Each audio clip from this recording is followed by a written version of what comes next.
University campuses in the US have been ghost towns throughout much of the coronavirus pandemic. Visa restrictions brought in by the Trump administration also meant Chinese students enrolled at US colleges couldn't even enter the country.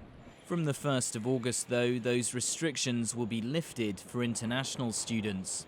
It's a relief for students like Li Wei Wang from Xi'an, who's enrolling in a college in Minnesota this fall. So I finally got a chance to physically go to the US where I can, have a taste of multiculturalism and actually talking to a bunch of foreigners who grew up in a very different place than I did, and have this kind of collision of ideas and cultures.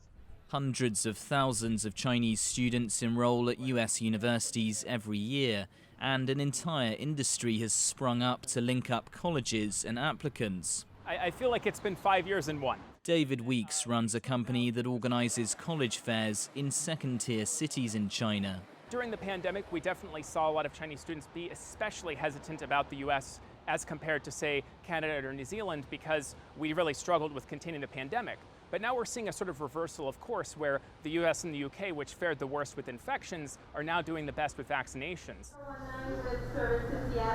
Even as travel opens up again, tension between the US and Chinese governments hasn't evaporated. For example, neither country has lifted tariffs on billions of dollars of goods.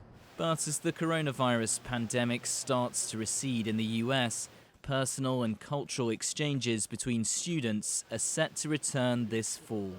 Giles, Gibson for CGTN in Washington.